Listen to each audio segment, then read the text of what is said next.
भाई यार क्या सीन है, बोर्ड्स आ रहे हैं भाई। पहले ये नए ट्रेंड्स आए रील पे, ये तो देख लूं। भाई तू पागल है क्या, बंद कर इसको। 5 मिनट और ना, रुक ना यार। ये एक और रील, एक और रील। एक रील मतलब 5 और रील, 5 रील मतलब 10 और रील, 10 रील मतलब 100 रील। और बस रील ही रील और रील ही रील है बस जिंदगी में। और फिर जब पूरा दिन खत्म हो जाएगा तो ये बोलेंगे अब शिट यार पढ़ ही लेते, अब एक दिन में कैसे होगा ये सब। और फिर यहाँ से शुरुआत होती है एक नेगेटिव डीमोटिवेटिंग व्यू पॉइंट की, कि इसके चक्कर में पढ़ाई तो हो ही नहीं पाएगी यार। देखो होने को सब हो जाएगा, लेकिन अगर तुम अपने आपको नेगेटिव व्यू पॉइंट में ही डालते रहोगे कि नहीं हो पाएगा, नहीं हो पाएगा यार, एक दिन में कैसे होगा। मैथ्स के लिए कोई एक दिन देता है, इंग्लिश में 3 देती है, मैथ्स में 1, इंग्लिश में 1 देते थे। मैथ्स कैसे होगी, मैथ्स तो बहुत खतरनाक है, साइंस तो उससे भी ज्यादा खतरनाक। तो कैसे होगा।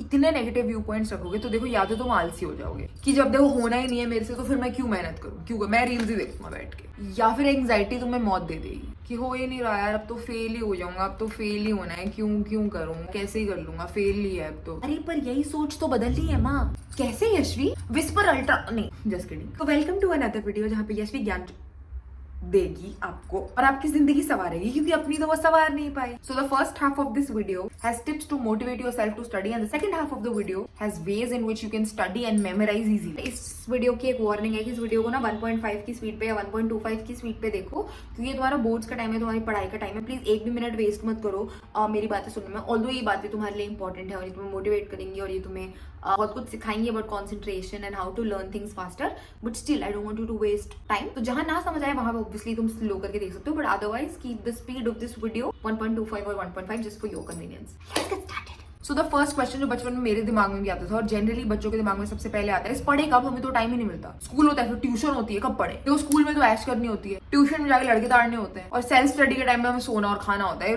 टाइम ही नहीं है कोई टाइम। देखो एक एवरेज स्कूल जाने वाले बच्चे के पास ना स्कूल का टाइम एक्सक्लूड करके 9 से 10 घंटे होते हैं। अब इन घंटों को प्रोडक्टिव बनाने के लिए ना अपनी मोह माया त्याग दो। क्या बोल रही है शिमला, नींद ना पूरी करें अपनी? नो, नींद तो आपको पूरी करनी है। नींद is the most important ingredient, क्योंकि अगर आपकी नींद पूरी नहीं होगी तो पूरे दिन रंडी रोड़ी करते रहोगे कि अभी सिर दर्द हो रहा है, पेट दर्द हो रहा है, उसका बहाना यूज करोगे पढ़ाई ना करने के लिए। तो प्लीज अपनी नींद तो पूरी करें कृपया कर। अब यार तो फिर यशवी त्यागना क्या है? फोन देखता। देखो एक रूल बना लो कि जब भी तुम्हारे पेपर चल रहे हो ना, फोन को सिर्फ 2 से 3 घंटे यूज करना है। बाकी जो भी डाउट्स है ना, क्वेश्चंस हैं, क्वेरीज हैं, उसके लिए प्लीज अपना लैपटॉप यूज करो, क्योंकि फोन तुम यूज करोगे फिर तुम्हें ऊपर ऐसे दोस्त के मैसेज की नोटिफिकेशन आएगी, भाई तेरा कितना सिलेबस हुआ, भाई मेरा भी नहीं हुआ, भाई तेरा भी नहीं हुआ, हाँ चल सिलेबस को गोली मार गप्पे लड़ाए। No, that is not what you have to do. तो इन देवता को त्याग दो। और फिर कुछ देवी देवता आएंगे जो कहेंगे यार हमसे तो फोन त्याग के भी पढ़ाई नहीं होती, हमने तो सब फोन में सब डिलीट कर दिया, इंस्टा स्नैप सब डिलीट, अब तो फोन भी ऑफ कर देते, उसके बाद भी पढ़ाई नहीं होती है। तो इसके लिए ना अपने फोन में हर 1 घंटे का अलार्म लगा लो। This is what I used to do. 1 alarm पे नहीं उठोगे, 2 पे नहीं उठोगे, 3 पे नहीं उठोगे, चौथे पे ना तुम्हें खुद को शर्म आ जाएगी, खुद फटने लगेगी, भाई 4 घंटे निकल गए दिन के, कोई पढ़ाई हुई नहीं है, अब उठ के ना थोड़ा पढ़ लेते हैं। और इसके बीच में मैं क्या करती थी, 1 घंटे का अलार्म होता था, 40 मिनट पढ़ती थी, 20 मिनट का ब्रेक लेती थी। लाइक हर 40 मिनट के बाद ना 20 मिनट का ब्रेक लो और उसमें खाना खाओ, लेकिन प्लीज शुगरी फूड मत खाओ। चीनी वाला खाना खाने से, मीठा खाना खाने से, चिप्स खाने से, स्टार्च वाला खाना खाने से नींद आवे है।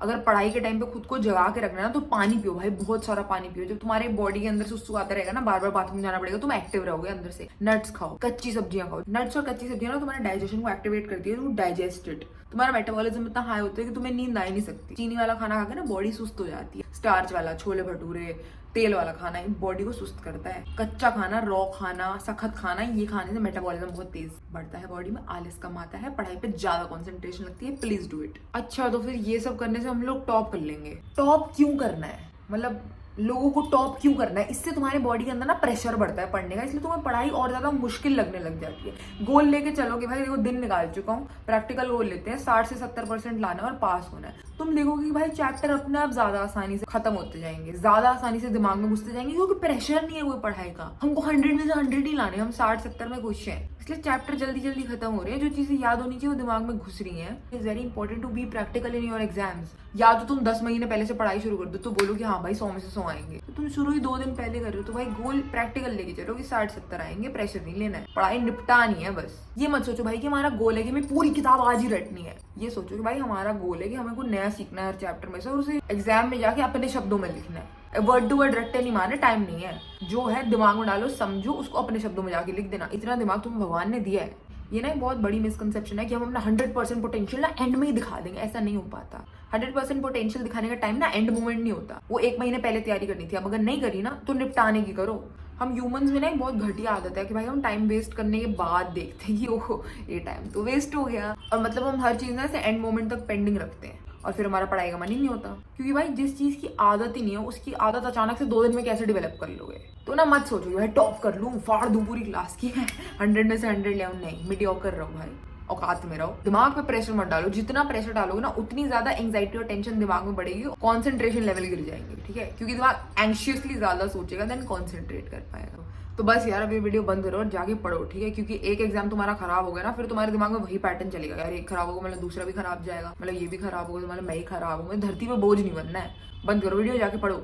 नहीं, मजाक कर रही हूँ, पूरी देख के जाना। इसी के आगे से तो मेन पार्ट शुरू है कि कंसंट्रेशन कैसे बढ़ाएं और मतलब हर चीज को रटें कैसे। इससे पहले की वीडियो सिर्फ मोटिवेशन थी आपको ये बताने के लिए कि प्लीज सीरियस हो जाओ जिंदगी में। इसके बाद है कि सीरियस कैसे होना है। तो let me tell you the tricks to memorise faster. अब मैं वो सारे तरीकों के बारे में बात करूंगी जिससे मैंने PCMB लास्ट के 2 हफ्तों में पढ़ी है और मेरे बेस्ट ऑफ 4 91% थे। यश में टैलेंटेड तो है यार। सबसे पहली क्वेरी आती है यार भाई ना टीचर ना ट्यूशन कहीं से भी मुझे याद ही नहीं हो रहा, ठीक है, मतलब हो ही नहीं रहा, मतलब कोई भी मेरे दिमाग में चीजें डाल ही नहीं पा रहा। तो इसका सोल्यूशन ये है कि मम्मी से पढ़ो। जो टीचर और ट्यूशन वाली नहीं समझा सकती ना वो मम्मी समझा सकती है, क्योंकि तुम मम्मी के पास एक टॉपिक लेके जाओगे जो मम्मी के लिए भी नया होगा, ठीक है, तो मम्मी पहले खुद समझेगी और फिर तुमको समझाएगी, तो वो सिंपलेस्ट लैंग्वेज में समझाएगी, वो सिंपलेस्ट फॉर्म ऑफ एक्सप्लेनेशन होगा, क्योंकि पहले उन्होंने एक नई चीज खुद समझी और फिर तुम्हें समझाई है। और मम्मी को बोलना कि तेज तेज बोल के समझाए, ठीक है, क्योंकि सुन के ना ज्यादा बेटर याद होता है देन पढ़ के। और जब पिच तेज होती है ना तो भाई तुम्हारे कान तुम्हारे ब्रेन से ज्यादा कनेक्टेड है,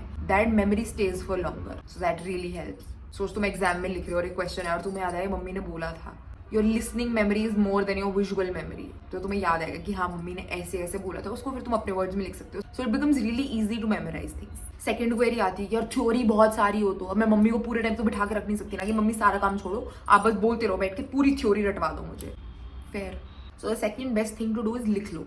इस दुनिया में ना भी बहुत सारे पेड़ है, बहुत सारा पेपर है, रिसाइकल हो जाएगा, तुम टेंशन मत लो भाई, तुम कागज खींचे जाओ प्रिंटर में से और बस लिखते रहो और कॉन्सेंट्रेट करके लिखो। जो लिख रहे हो ना उसे देखो, कभी कभी रियलाइज करोगे जब तुम पेपर में जो चीज लिखते हो ना, जब तुमने वो पहले लिखी थी ना, अगर तुमने सही मेमोरी से लिखी थी तुम्हारी हैंड राइटिंग भी सेम होगी। हमारा ब्रेन इतना विजुअली एक्टिव होता है जब हम कॉन्सेंट्रेट करके लिख रहे होते हैं। देखो तुम्हें इसका बेस्ट एग्जाम्पल देती हूँ। एक दिन मेरा इंग्लिश का पेपर था और पेपर से थोड़े टाइम पहले ही मुझे रियलाइज हुआ कि जो ऑथर राइटर पोएट्स थे इनके नाम में रटने भूल गई। मेरे साथ जनरली यही होता था, यही पे मैं घपला करती थी कि सारे आर्टिस्ट याद है, यशी को पूरे चैप्टर याद है, राइटर ऑथर पोएट ये नहीं याद। तो मुझे ध्यान आया कि शिट मैंने तो वो याद ही नहीं करे, तो मैं एक जेल पेन लेके, जो भी आसपास में पेन मिला, जेल पेन ही था, किस्मत खराब मेरी, मैं उससे अपने हाथ पे वो सारे नाम लिख रही थी। बट मुझे पता था कि ये क्वेश्चन पक्का पेपर में आएंगे, तो मैं बहुत कॉन्सेंट्रेट करके वो नाम अपने हाथ पे जेल पेन से लिख रही थी कि इसका ये है उसका वो है। अब जब मैं पेपर देने गई तो गर्मी के दिन थे भाई, पसीना आता है हाथों में आता है, तो वो सारे नाम हो गए ब्लर, आधे मिट गए आधे ब्लर हो गए, ऐसे गंदे हो गए और क्वेश्चन आ गया।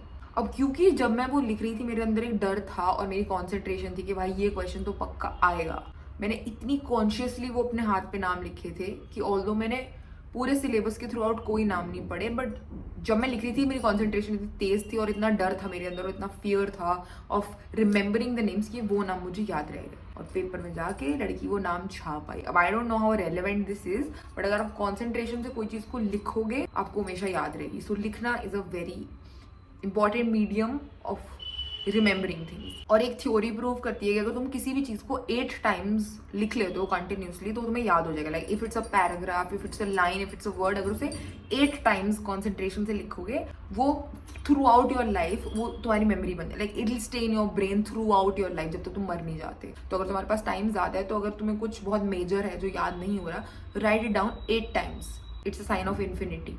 न्यूमरोलॉजी में भी कहते हैं 8 is infinite, so anything that you write 8 times you will always remember it.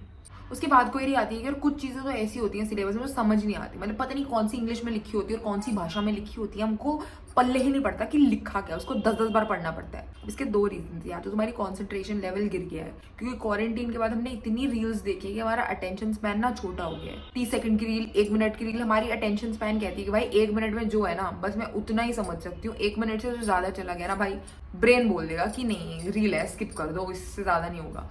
या तो आपके कॉन्सेंट्रेशन लेवल्स गिर गए या वो सच्ची में ही बहुत डिफिकल्ट भाषा में लिखा हुआ है। तो कॉन्सेंट्रेशन बढ़ाने की तो भाई सिंपल एक्सरसाइज है, सुबह को जल्दी उठो और भाई मेडिटेट करो आंखें बंद करके, ठीक है। मतलब जिसके कॉन्सेंट्रेशन लेवल नहीं है ना अच्छे, वो मेडिटेट भी नहीं कर पाएगा। तो अगर तुम अपने आप को फोर्स करते हो ना डेली 10 मिनट मेडिटेट करने के लिए, तो वो बहुत बढ़िया चीज़ है तुम्हारी कॉन्सेंट्रेशन के लिए, क्योंकि अंदर से ना दिमाग बोलता है उठो उठो, अब और आंखें बंद नहीं कर सकते, वो और पूजा पाठ नहीं कर सकते, और मंत्र जाप नहीं कर सकते, उठ जाओ, ये बोरिंग है। बट धीरे धीरे जब तुम्हें उसकी आदत पड़ेगी ना, वो मेडिटेशन के 10 मिनट 15 मिनट बनेंगे, 20 मिनट बढ़ेगी। That's not you increasing your meditative energy, that is you increasing your concentration, क्योंकि तुम्हारी बॉडी अडेप्ट हो रही है to concentrate for a longer period of time without getting bored. तो meditation is great way to improve your concentration. But if not that, अगर सच्ची में ही language बहुत डिफिकल्ट है, तो जो भी लिखा हुआ है ना उसको अपने दिमाग में कॉन्स्टेंटली हिंदी में ट्रांसलेट करते रहो। अगर बहुत मुश्किल से मुश्किल इंग्लिश वर्ड भी है ना, गूगल ट्रांसलेटर निकालो, उसका हिंदी वर्ड निकालो, कीप ट्रांसलेटिंग इट। क्योंकि भाई हमें ना हमारी मातृभाषा ही सबसे इजीली पल्ले पड़ती है। चाहे हिंदी की मात्रा डालना जितना मर्जी मुश्किल हो, समझ हमें हर चीज हिंदी में ही आएगी। फॉर एग्जाम्पल, बड़े से बड़ा इंडिया का मार्वल या एवेंजर फैन ले लो, उसे मार्वल या एवेंजर के डायलॉग्स याद नहीं होंगे, बट उसे ये जवानी या दीवानी के सारे डायलॉग्स याद होंगे, क्योंकि भाई वो हमारी भाषा में है। We can relate to those character. वो हिंदी में बात करते हैं, हमें ज्यादा जल्दी समझ आते हैं, हम ज्यादा जल्दी उसे मेमोराइज कर पाते हैं, क्योंकि that is the language we been hearing. So simple rule, memorise करने के लिए इमोशन और भाषा को कैच करो, सेंटेंस अपने आप झक मार के पीछे आएगा। यशवी कितनी स्मार्ट है, कभी कभी इतनी इंटेलिजेंट बातें करती हूँ ना, ऐसा लगता है किसी बड़ी बुक का ना ऑथर होना चाहिए, और मेरी बुक की ना ऐसे टॉप सेलिंग होनी चाहिए।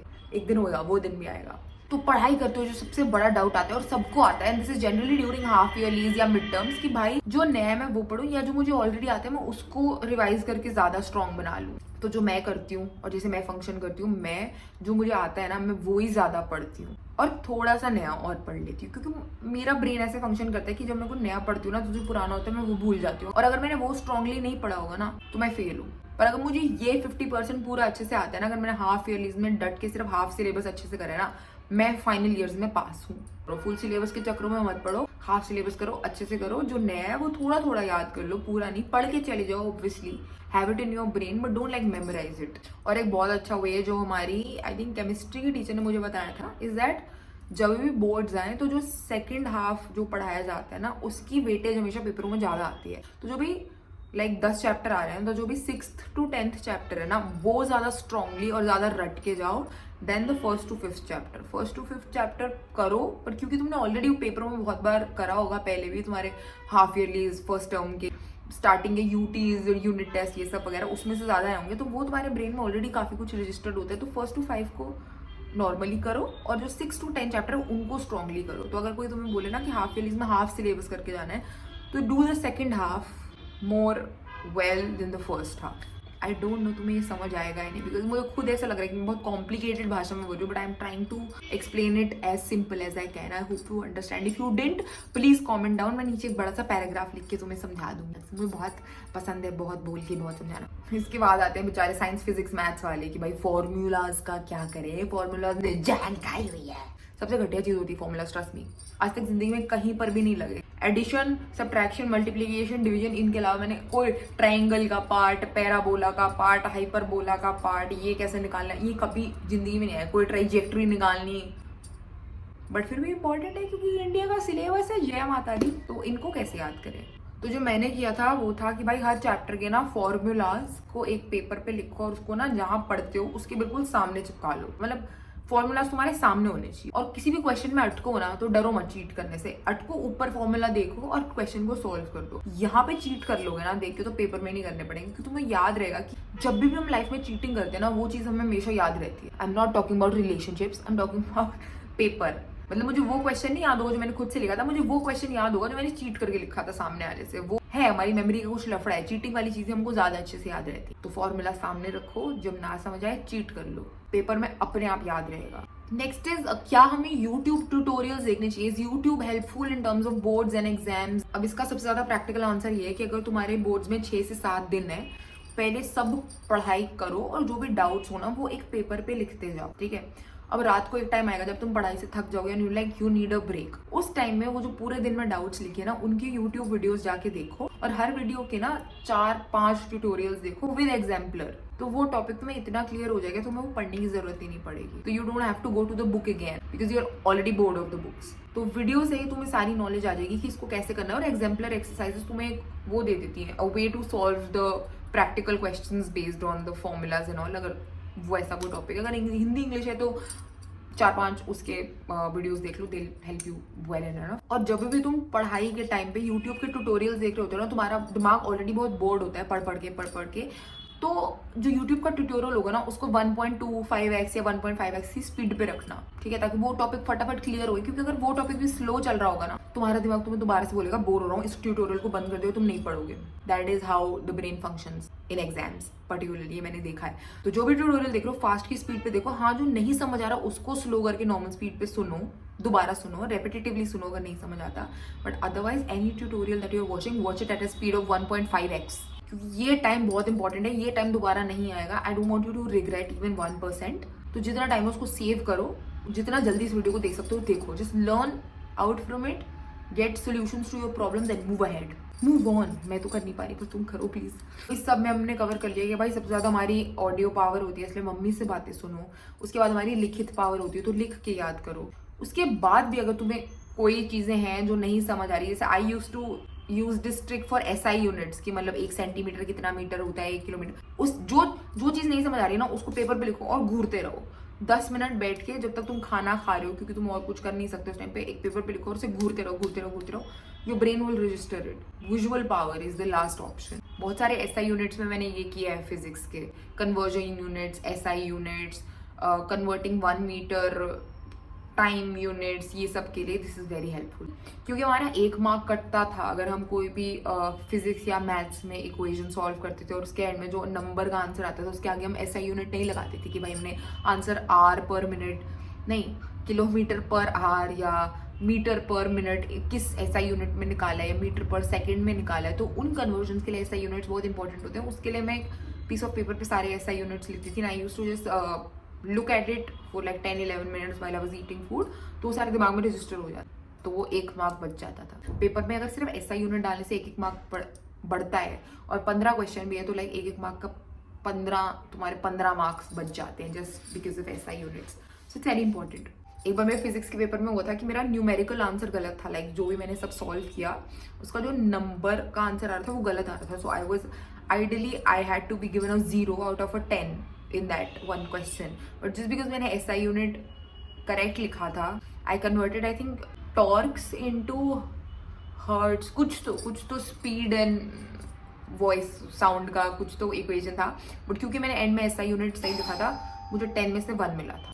और बेल कोई खोल नहीं रहा, मैं देख के आती हूँ। और अगर इस सब में से कुछ भी ना काम आए तो प्लीज फर्रे बनाने में पीछे ना हटे। मैं तो बहुत फर्रे बनाती थी। सबसे बढ़िया ट्रिक होती है, फर्रे बनाओ, एक 100 का नोट लो, उसके अंदर फर्रे बिछाओ, उसको घुमा के अपने पेंसिल बॉक्स में रख लो। जब चेकिंग हुई तो खोल के दिखा दो, मैम ये तो पैसे हैं मम्मी ने दिए हैं कंटीन के लिए। Shut it, go to the room, ऊपर जाके नोट के अंदर से फर्रे निकालो, शीट के नीचे रखो, शीट थोड़ी थोड़ी उठाओ, देखो, लिखो, करो और आगे बढ़ो जिंदगी में। या जुराबों की चेकिंग नहीं होती थी, मतलब मेरे टाइम में तो बहुत रेयर होता था कि जुराबों में चेकिंग होती है। या तो उसमें रख लो, ये डबल जुराब पहन के जाओ, एक पतली वाली अंदर पहनो, उसके ऊपर स्कूल वाली पहनो, और पतली वाली के अंदर रख दो और स्कूल वाली को नीचे करके दिखा दो, नहीं पता लगता। या फिर लड़कियों के पास तो बहुत तरीके होते हैं छुपाने। अगर तुम्हारे स्कूल में, मतलब अपने ही स्कूल में एग्जाम हो रहा है तो बाथरूम में छुपा दो, किधर भी बाथरूम की खिड़की के पास बुक छुपा देते थे अपन लोग। तो दूसरों को स्कूल में चीटिंग नहीं होती, वहां तो अपने पास ही रखना होता है फर्रे। तो वो सीन था।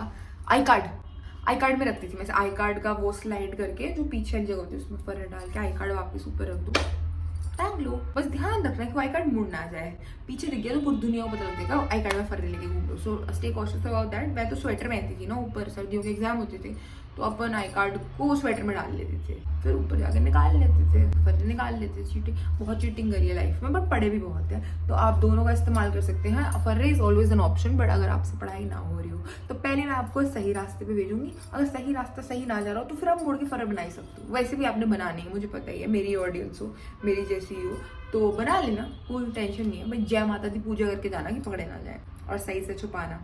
Till then, thank you for watching the video. I'll keep making more sit and talk videos and subscribing is very important. Subscribe. I'll make more sit and talk videos. अभी मेरा स्टूडियो बन रहा है, अप्रैल मई तक बन जाएगा, then we'll make a lot of sit and talk videos. तो उनके लिए कीप सब्सक्राइब। और ये देखो कितना क्यूट है।